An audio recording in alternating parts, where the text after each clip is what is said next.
Well, today we're going to talk about the Studebakers you hopefully haven't heard of, because if you had, then this rest of this talk is going to be rather dull for you, but hopefully we will enlighten you onto some new parts of Studebaker history, obscure students, a look at Studebaker's lesser known models. Looking around the room, I know we have a number of Studebaker owners here. You're familiar with the names, I'm sure, Land Cruiser, Commander, Lark, and Champion. We're going to look at some of the Studebaker models that did not make those lofty production figures. In some cases, maybe not even into the tens of thousands, maybe not even into the thousands, but some models that, frankly, were not some of the Studebaker's better known or more popular nameplates. Now you could, and again, I was trying to get to talk to within a reasonable amount of time here. I promise we'll have you all home in time for the 6 o'clock news. But you know, as far as obscure, kind of like whatever, we didn't really have a firm line as to a production number where we drew the line here, but just some models that, frankly, I learned about as I was putting this talk together. And we're going to start off in the late teens of Studebaker. Studebaker was still transitioning to the automobile era at this time. Horse-drawn production was tapering down, but still very much in full force in South Bend. And Studebaker was looking to kind of find their way in. What kind of manufacturer were they going to be in the automobile market? And they have been producing 4- and 6-cylinder models since the early part of the teens. But in 1918, they debuted a whole bunch of new models. It's really the only time in Studebaker history where everything across the line was new. Very few components were shared with previous models. And their 6-cylinder and 4-cylinder models really brought to the forefront of styling and engineering for the 1918 model year.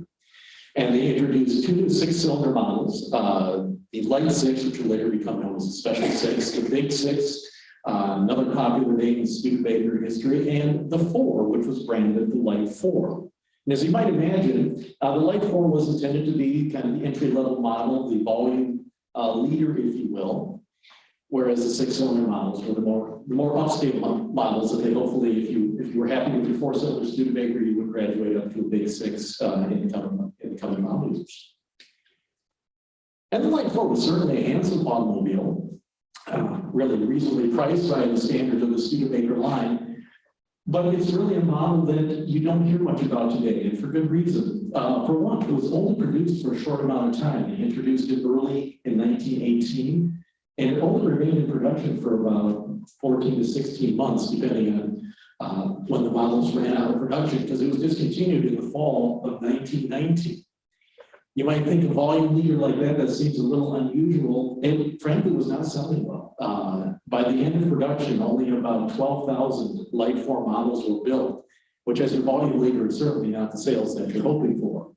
To look, it was actually outsold by the more expensive models in Studebaker's line, the Special Six and the Big Six. And Studebaker executives could see the handwriting on the wall and decided, well, why are we building this model? Why? And the bigger question would be, why isn't this model selling? Well, for one thing, a 4-cylinder car in that time had a whole lot of competition. Model T4 had 4 cylinders. Fine cars from Dodge Brothers also had 4s, and Chevrolets were still 4s at that time. So it's really, I think, probably a problem market perception, where if you wanted a 4-cylinder automobile, there were many proven options out there. The Studebaker name was good, but for just a little bit more money, you could get one of Studebaker's fine 6-cylinder models. And it just, I think, had too much competition in the marketplace, and really maybe not a good spot in the Studebaker's model line. But the Light 4 was discontinued, and probably also on Studebaker's mind was their next all-new car, the Light 6, which was to be built right here in South Bend, was coming on and would be introduced in the early part of the 1920 model year, and that was to be Studebaker's volume leader. And thankfully for the company, the Light 6 was a huge success out of the gate, and that nameplate would stay with Studebaker until 1924, when it was replaced by the Standard 6, which in turn would be supplanted by the Dictator brand. So if you see a Light 4, if you have one in your garage, be contented knowing that you have one of Studebaker's rarer automobiles. And please, if you do have one, bring it down to our Cars and Coffee one time. We'd love to see it. Now, this one was one that struck me. I'd never heard of this before. I'm going through some files and it says there's a notation about Studebaker's Suburban model.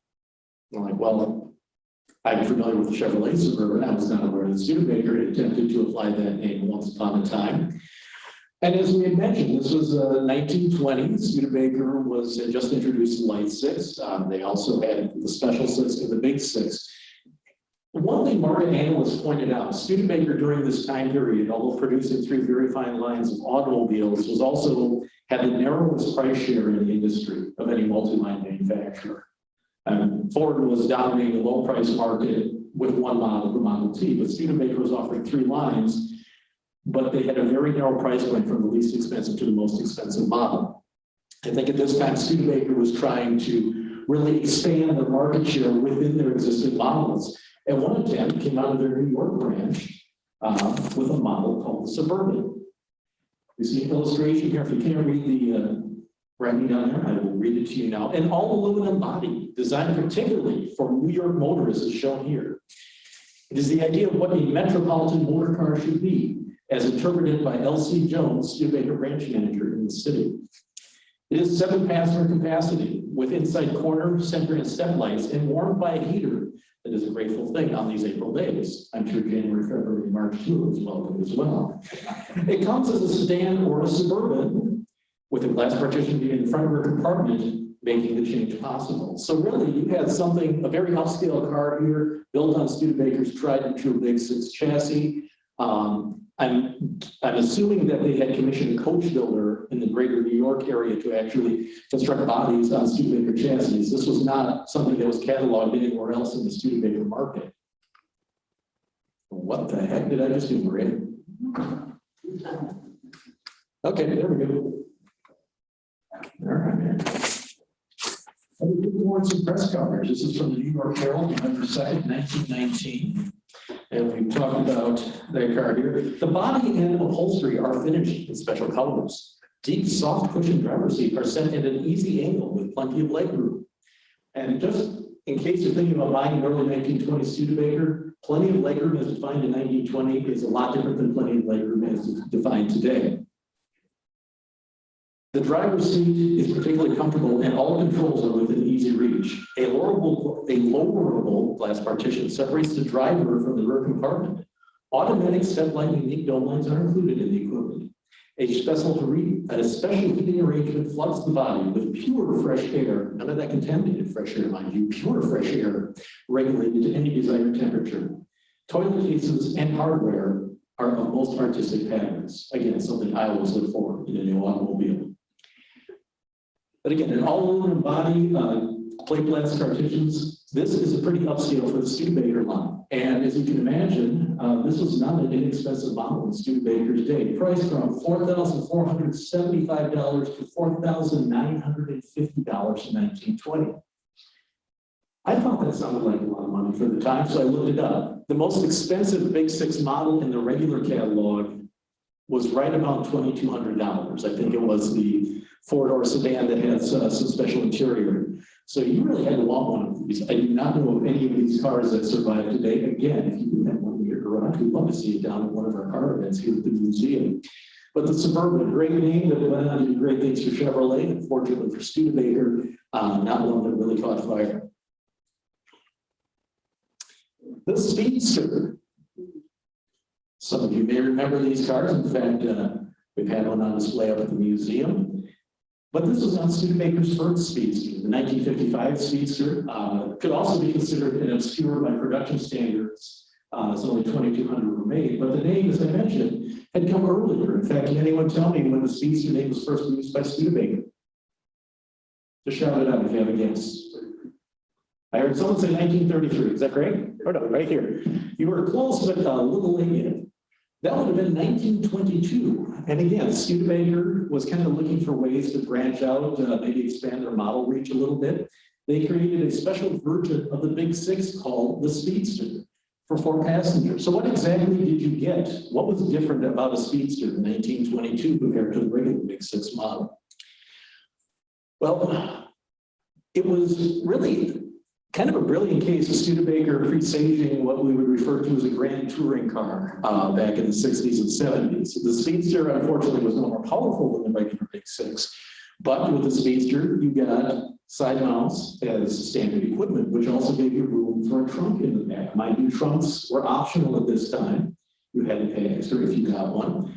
The normal touring car would have had jump seats in the passenger compartment. The jump seats were eliminated, so you really had a spacious car with plenty of power, plenty of room, space for luggage, and the perfect thing to go motoring off to the Hamptons or wherever you choose to go on your weekends with your friends and or neighbors. The Big Six Speedster, as we see here, vaguely a number of those do survive today. Not a name again that we think of immediately when the Speedster name comes to mind for Studebaker. They did make a small modification to the rear seat for 1923. They eliminated the center armrest, so they advertised it for 5 passengers in 1923. That's how you tell the difference between the two, is the seating configuration. But still, delightful cars to drive, although I will caution you if you're thinking about getting one for yourself for those weekend jaunts. Two-wheel brakes, and while it has plenty of room on the inside, you'll notice that weather protection, unlike the Suburban, it did not advertise its very efficient heating as part of the standard equipment. So for much of the 1920s, Studebaker was producing some really very fine automobiles. Their marketing department took a little bit to catch up to the times. We talked about the Light 4 earlier. Clearly a 4-cylinder automobile. And then you had the Special Six and the Big Six and also the Light 6. Very descriptive names, not very creative names. Well, as we get into 1926, 1927, Studebaker begins rebranding their entire line. And for a while, they started going down a road of designating model names for particular body styles within certain lines. For example, in 1927, a 7-passenger Commander sedan, or not Commander, Big Six sedan was designated as the President. The smaller models were designated as Commander. Those names hung with Studebaker for quite a while. A name that did not, however, was the Chancellor. And again, a name that only stuck around for a short time, but this name was initially applied to the Studebaker Big Six Victoria. Victoria's specific body style. So he's got the Lando irons here, kind of a 4-passenger coupe, if you will, more like a club sedan body style today, but again, very specific. The name had dated from the horse-drawn era as Victoria's, as my guess from the Victorian era, when they were their most popular. And that model received the Chancellor name. Well, apparently someone realized that they were going to have to come up with a whole bunch of new model names if Studebaker was going to keep with this practice. So they scaled things back and they decided to apply the model names to more specific model series rather than individual body styles within their series. The President in 1928 became the top of the line model for all of Studebaker's 8-cylinder cars. The Commander supplanted the Big Six name, which had been used and applied to, as you can guess, the 6-cylinder cars for the next couple of years. And the Dictator really filled the gap into the Special Six Light 6 name and was the entry-level model before Studebaker branched out and really, again, tried in earnest to widen their model lineup. And one of the ways they did that was looking at introducing an entire new brand at that time. Now we're looking here at an Erskine, and technically Erskine was its own separate brand, but very much under the Studebaker lineup. Named for Studebaker President Albert Erskine, not former Brooklyn Dodgers pitcher Carl Erskine, as some people might have wondered. But Albert Erskine very humbly named the car for himself, as Studebaker attempted to really get into the more affordable market in line. Now, the Erskine had many things going for it. It had styling, courtesy of Raymond Dietrich. Raymond Dietrich is one of the legends of coach building and automotive design in the late 20s and early 30s. If you have a Packard or a Lincoln or a Cadillac with a body by Dietrich, those are really sought after to this very day. But he had been hired and applied his styling cues to the Erskine, which was very much of European design. Unfortunately, the Erskine was not one of Studebaker's better automobiles. It had the problem of being both overpriced and underpowered. It came out that it was introduced in early 1927. Well, over the next couple of model years, Ford introduced their very successful Model A, you may have heard of those, and also the Plymouth brand came online, also offering a very well-engineered automobile for a lot less money than what Studebaker was trying to sell the Erskine. So actually, the Erskine is not the brand name I'm talking about today as far as obscure. If you drive around South Bend, the Erskine name is anything but obscure. But they did actually produce a fair number of them compared to the rest of the line into the tens of thousands. But unfortunately, by 1929, it was clear the Erskine was not the volume car Studebaker had hoped it would be, and they had to come up with something new. They enlarged the Erskine to make it look more like the rest of the Studebaker line, as we see here. And they had got rid of the Dietrich styling with the European influence. Really, it was mimicking the larger Studebaker dictators, commanders, and presidents. And we see here, so I got it not put out my finger. Yes, the dynamic new Erskine for 1930. Well, in mid-1930, the Erskine name was drawn, and in its place came the dynamic new Studebaker 6. Coincidentally, same wheelbase, same horsepower, and if you look closely, it's the exact same car, except for this one has wire wheels, this one has wood wheels. But the badging was different. You got S badges instead of E badges. In fact, dealers were sent out new hubcaps and new badges to replace ones on their existing stocks. That was really the only difference between these 1930 Erskine and 1930 Studebaker 6. Suddenly you have a Studebaker, whereas yesterday you had an Erskine. And once again, Studebaker's marketing department, I wonder if this decision was done on the fly because, let's face it, they had just introduced some very dynamic names a few years earlier, Dictator, Commander, President, and suddenly we're retreating back into the early 20s where we have a model called the Studebaker 6, again, off the Light 6, Big Six names. And as we'll see going forward, the Studebaker 6 name would hang around for a few years, but again, one that kind of gets overshadowed. And even though in some years it was Studebaker's volume leader, very few of these cars have survived to the present day. So who doesn't want one of these in their driveway? Yeah, and if you don't, I'd say you're probably at the wrong place right now, but this is a 1933 Studebaker. And this is a great Studebaker trivia question. When is a president not a president? Well, it's not a president when it is actually a Speedway President. In 1930, in the early 30s, the Great Depression, Studebaker was really facing a crunch as their bread and butter models were kind of selling okay. The senior models were not selling well at all. Their luxurious President, one of the best bargains in the automotive market at that time. The engine had proven its mettle at the 1932 and 1933 Indianapolis 500s. The car offered many features at a price far less than its competitors, Cadillac, Lincoln, Chrysler, for example, offering as well. Very, very beautiful, handsomely styled cars. But they just weren't selling. In 1932, they sold, I believe, a couple thousand Presidents, and they were trying to figure out a way, how do we prop up sales? Well, it's an age-old trick in the automotive industry. You kind of slide models up and down to the relative to the names they had the year before. And so when you walk into the Studebaker showroom the next year, you're thinking, yes, I would like a President. That's great, we have him right over here for you. Gee, Mr. Studebaker salesman, this President here looks a lot like last year's Commander. Well, this is a President, so certainly it's the one you want. But Studebaker did. They created a new special model, the Speedway President, which was identical mechanically to the 1932 regular President. Well, if you look at the specifications, the 1933 regular President looked very similar to the 1932 Studebaker Commander. The 1933 Commander looked very similar to the Studebaker Dictator the previous year, because that's exactly what they did. They created a new name for the President, they slid everything down the rung. And that's marketing 101, ladies and gentlemen, right there.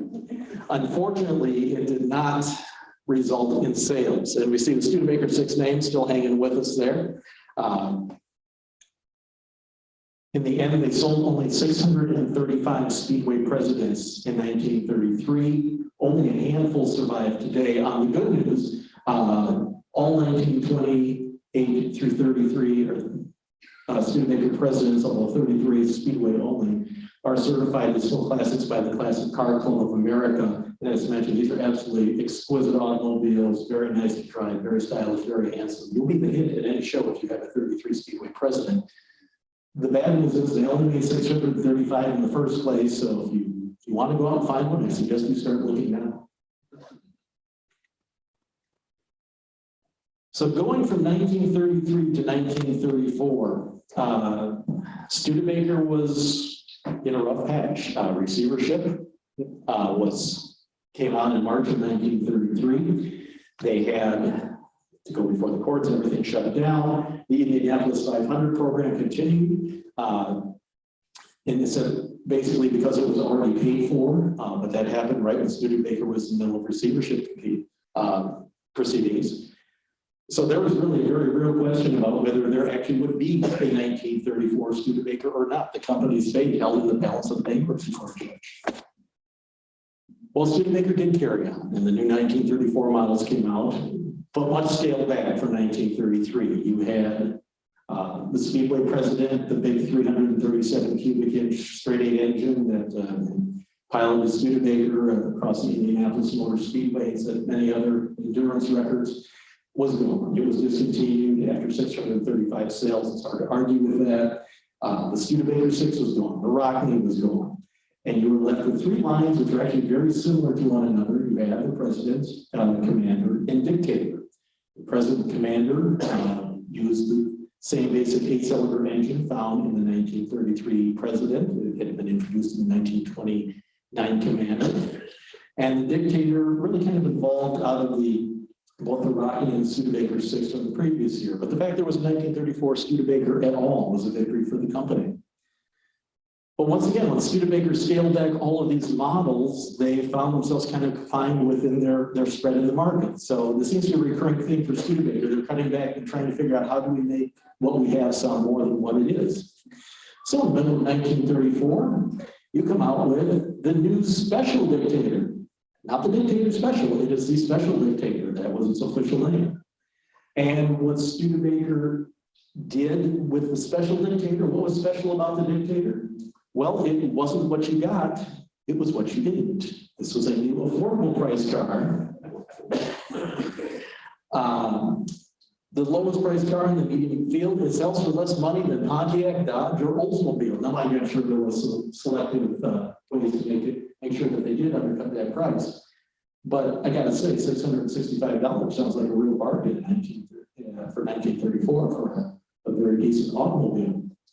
They took the 1934 regular Dictator and they took things off. Instead of the chrome windshield frame, you got a painted windshield frame. Instead of the automatic starting system, that was discontinued as well. A few other luxury, if you will, options got deleted. So essentially you're getting a stripped down 1934 Dictator, but saying stripped down 1934 Dictator doesn't sell near as well as if you call it a Special Dictator, implying there's something special about it.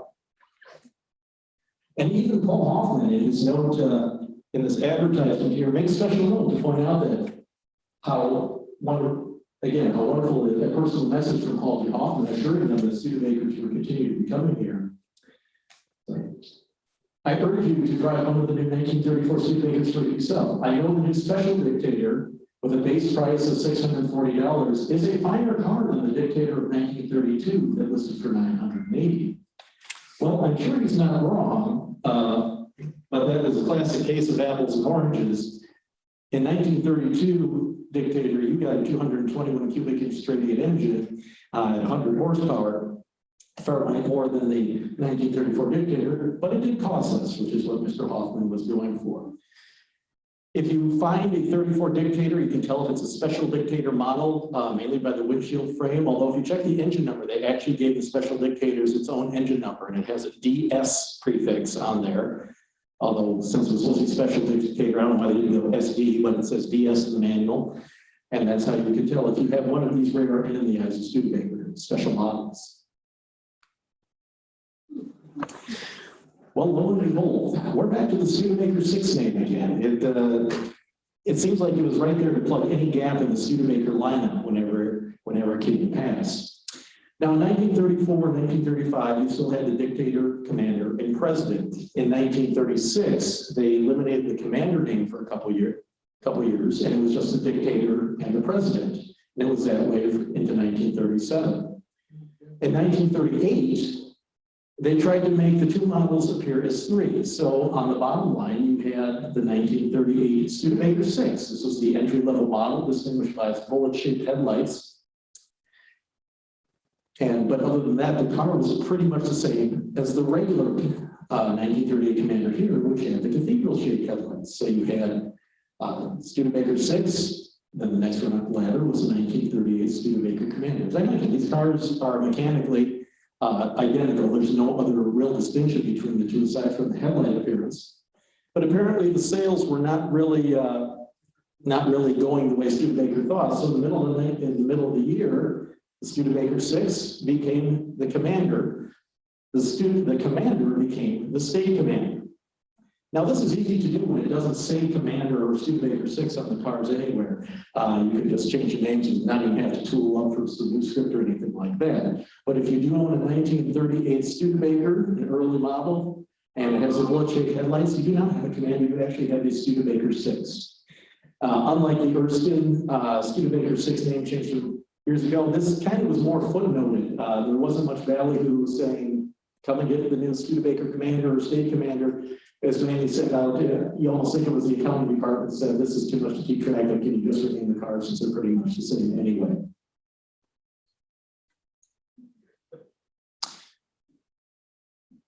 The Coupe Express, and these are among the more popular cars, or popular trucks, I should say, in Studebaker history. And this is, again, the preamble to the model we're going to be talking about here.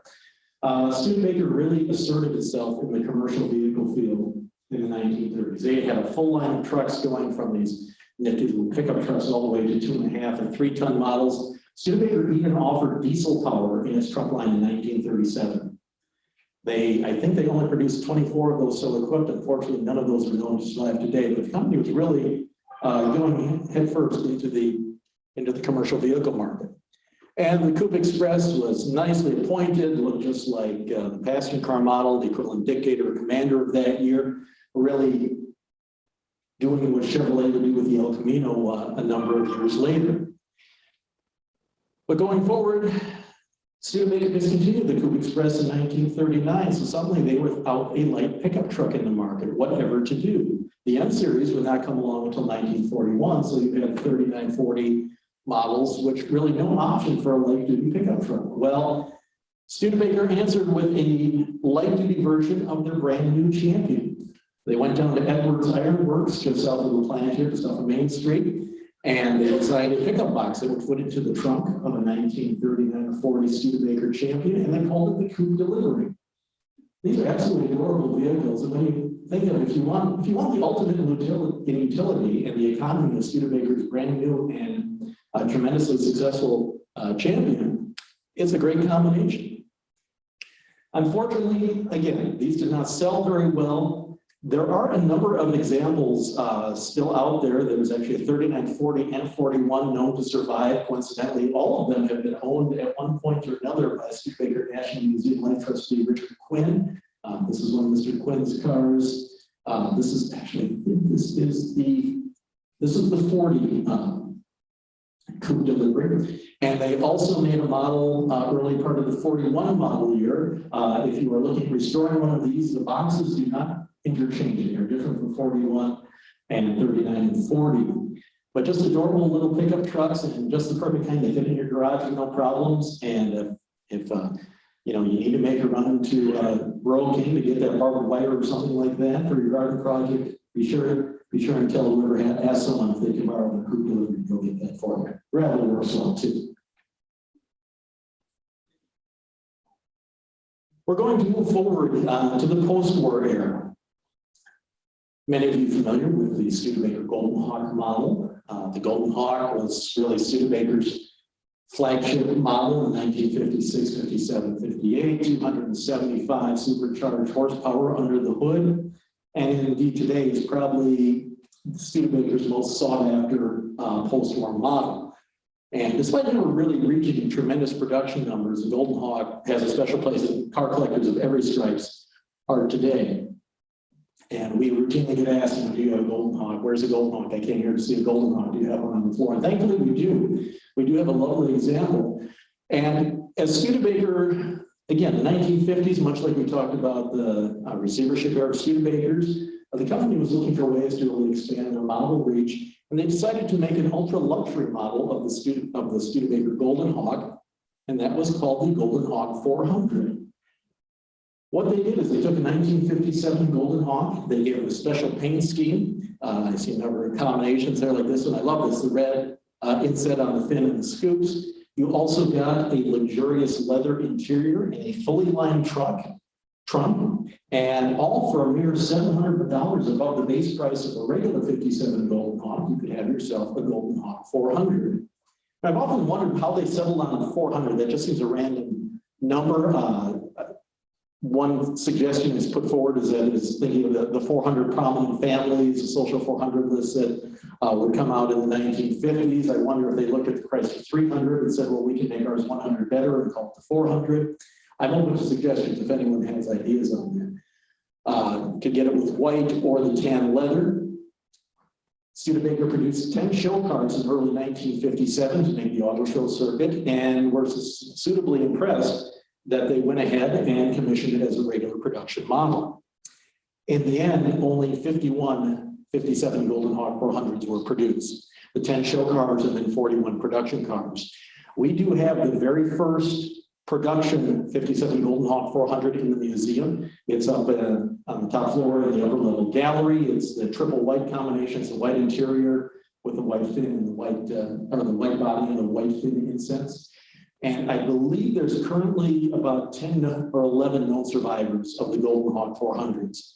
But again, many times we've had people contact us, or usually many times, a couple times, people contact us and they say, well, it doesn't say 400 on the car anywhere, but it's like, well, I found this 57 Golden Hawk. It's got a leather interior in it and it's got, you know, the trunk liner in it. It's like, well, you need to get a copy of the production record to see if it actually is a Golden Hawk 400.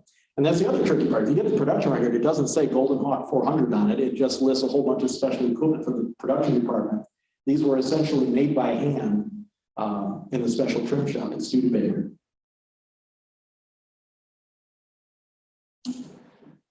The Scotsman, another Studebaker brand, another Studebaker model name. Again, we're setting the table for what's going to come up here as well. On the other end of the spectrum, Studebaker, after the Golden Hawk 400, spring of 1957, they also came out with the Scotsman, which was the exact other end of the spectrum, kind of going back to the Special Dictator. What can we do? How can we sell a 57 Champion as cheaply as possible? Well, you get rid of all the chrome. You offer it in only 3 colors. And I think there was a whopping 3 options you could get on the Champion. I think you could get a heater, overdrive transmission, and maybe a radio, but that was about it. And it sold for the whopping low price of $1,776 due from the factory. And this was at the time the cheapest car in America you could get. Now the Scotsman, I think, really surprised everyone at Studebaker when it sold. It sold really well. It was among the best sellers in their lineup. As you went into 1957, 1958, they ended up selling almost 20,000 Scotsmans between those 2 years. It was as basic transportation as you could get. Anyone ever own a Scotsman in here? I don't see any hands. We have one in the collection. And to really drive this point home, they has no armrests on the door. If you want discomfort, try and figure out what to do with your elbows when you're driving down the street and there's no armrest to prop it up on you. Either left shoving your sweatshirt under the seat or letting your arm hang out the window. But it was as bare bones as you could get there. Well, buoyed by the success of the Scotsman passenger car, Studebaker decided to extend the Scotsman concept to the truck line. We see here the very first Scotsman pickup. It's introduced for the 1958 model year. And what they did, the same basic theme. You took the basic E-Series pickup truck. You actually used a modified version of the original 2R Series grille back from 1949 to 1953. They changed the stamping a little bit. As you can see here, painted bumper, painted headlight rims. No badging tool. It's actually a decal made by 3M that would go to identify the car on the front of the hood there. If you go inside, again, we're still looking pretty basic here. We have, there is no lid on the glove compartment. I'm not sure you can call it compartment at that point. It's just more like a portal for your valuables. Don't keep anything you're not too concerned about inside the trunk, inside the glove box. You've got rubber floor mats, Window crank, again, no armrest. And that was a Scotsman pickup truck. It's available with all three engines Studebaker offer, the Champion 6-cylinder, the larger Commander 6, and you can also get a V8 powered Scotsman. One of these was actually, a V8 Scotsman was road tested by one of the motoring magazines. They proclaimed it to be one of the best values in the American truck market. Unfortunately, unlike the automobile Scotsman, the truck Scotsman did not really sell that well. A handful of survivors are known to be there today, but if you do see a truck like this, it has the decal on there, Studebaker, right? Got to jump on that because you got a Scotsman in the these.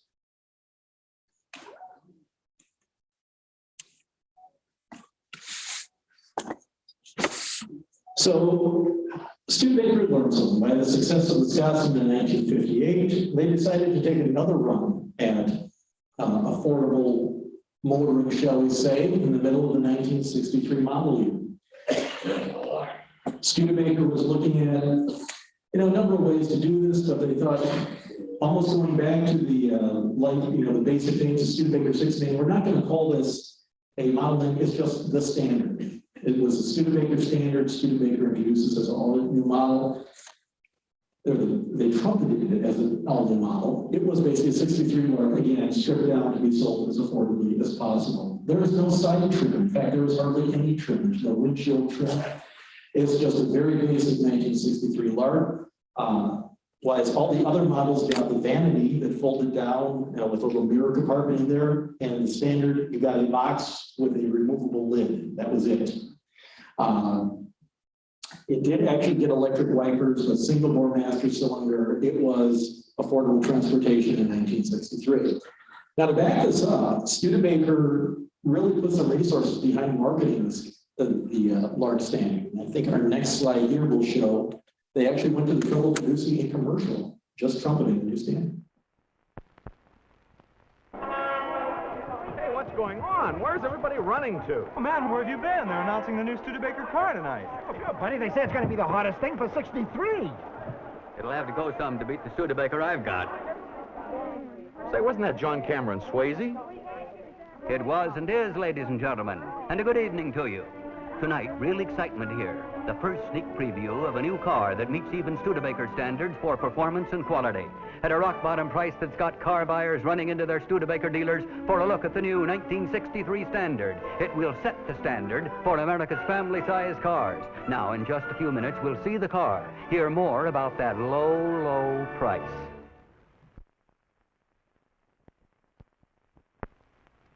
John Cameron Swayze, ladies and gentlemen, and I must tell you, the excitement here tonight is something to see. As a Studebaker owner for 3 years myself, I can understand why. You come to depend on the performance, the roominess, the sheer quality that Studebaker builds into all its cars. Well, tonight, we're going to see a car that has all this at an unbelievably low price. I have it right here, and frankly, when they told me, I couldn't believe my ears. I had to ask, is it a compact? They said, of course not. It's far too roomy. Well, then, it's a big car. It's far too convenient. All this and Studebaker quality at a price for value that's unmatchable. Meet them, the new Studebaker Standard.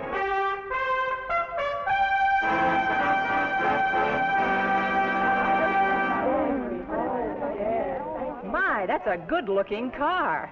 It's so comfortable and roomy. Yes, there's more headroom in this Standard than in any popular price car in the country. Mr. Swayze, is this really as good as some of the big cars? In my opinion, ma'am, much better. And how much will it cost? My, that's incredible. See your Studebaker dealer tomorrow for that incredible price on the all-new Standard, setting the standard for 1963 in price and quality. On that one. Well, as you can imagine, the Standard did not capture the magic of the Studebaker Scotsman, unfortunately. I'm willing to bet they spent more on production for that commercial and ad spot, although it's apparently they didn't spend it on talent in certain parts of the clip there. But apparently John Cameron Swayze they felt was good enough. They never developed the marketing campaign that maybe might benefit some of the other models as they gave the energy to the Standard, and the Standard disappeared after one model year. Although it stuck around kind of, because in 1964 they introduced a Standard level automobile. They called that the Challenger. Coincidentally, the Challenger name lasted about as long as the Standard name. because the Challenger was only produced for the first 5 months of the 64 model year, and when they shut down the South Bend plant in Canada, the Challenger did not make the transition. However, a new model came into the fold. One of the few times you did see a new model that came out of the Canadian plant, and in particular, you're looking at the Commander Special. Not the Special Commander, because that would have been too close to the Special Dictator we saw earlier. This is the Commander Special. So what's so special about this Commander, you might say? Well, Studebaker was looking, I think, to fill some holes in their model. And actually, I think what really happened is they looked around when they were transferring all the production up to Canada and said, oh my gosh, we've got a whole bunch of Daytona interiors. What the heck are we going to do with all of these? Because nothing was selling well in the first part of the 64 model year. So what they did is they took the Commander two-door sedan. They gave it a Daytona interior, complete with the bucket seats, the Daytona door panels, and a little extra bright work and trim on the outside, and lo and behold, you have the Commander Special, priced right between the regular Commander two-door sedan and the Daytona two-door hardtop. So you can see here on the price structure, you've got, and it was available in both a 6-cylinder and an 8-cylinder model. So the Commander series, you see the two-door special, $1,663.90. Just a little price premium over the $1,568.30 of the regular two-door sedan. But slotted in nicely below the $1,752.62 of the Daytona hardtop. And mind you, Studebaker, again, they did not create any badging. It never said Commander Special anywhere on the car. And if you look, the only way to really tell this, if you're not familiar with, what a Daytona interior looks like compared to a Commander interior, you get the production, and it will say Daytona trim kit on there, and it says Special Commander. And that's how you tell if you have a Commander Special. It was only produced for the last half of the 1964 model year, and it kind of paved the way in 1965. They introduced the Daytona Sports Sedan, which again had the bucket seat interior, but on the two-door sedan body, as the hardtops and convertibles were discontinued after the 1964 model year. I say there's one instance where you did actually see the name Special on the Commander Special. One Studebaker dealer, actually a friend of my father's, had sold a car to a guy who owned a car museum. And he always liked to have little special touches. So he went out and found some special script. I think it was used on a Rambler or something. So they stuck that on the front fender right below where it said Commander. So there he had one example of it actually saying Commander Special. Well, chronologically, you may have figured we were actually getting close to the end of our presentation here today. But we're going to finish with the last one, and that is the Wagonaire. And I'm sure some of you are saying, wait a minute, this is about obscure studios. This is one of the most recognized Studebaker names in the post-war era. How is the Wagonaire an obscure Studebaker model? The Wagonaire is not necessarily obscure. The Wagonaire as its own model is obscure, because in 1963, when they introduced the Wagonaire, it was a subset of the Daytona. You had the Daytona Wagonaire with the sliding roof. You could get the regular fixed roof station wagons, which were technically not Wagonaires. Then in 63, 64, you could get a Commander Wagonaire in addition to the Daytona Wagonaire, and you could even get a Challenger Wagonaire on the low price model. In 1965, they went back to just having the Wagonaire as a subset of the Commander and the Daytona series. But in 1966, they said, we're just going to make the Wagonaire its own model. It has no master unit. It's now equivalent with the Commander, the Cruiser, the Daytona, and the amazing versatile Wagonaire. And whereas in early times, the Wagonaire name only applied to the sliding roof models, 1966, anything with any Studebaker station wagon that was produced was officially called the Wagonaire and available in 6 or the 8 power. Now, and I caution you also, if you run across any 66 Studebaker Wagonaires, these are rare birds. They only leave between the two models. They make right around 1,000 Wagonaires between the 6-cylinder and the 8 models, both the fixed roof and sliding roof Wagonaires. And also as station wagons, as family cars, they tend to get used up and thrown away. So if you see a nice one jump on, it's certainly a valuable addition to your rolling fleet. And that concludes our talk today about Studebaker's obscure models. Thank you all very much for coming down. I will be happy to take any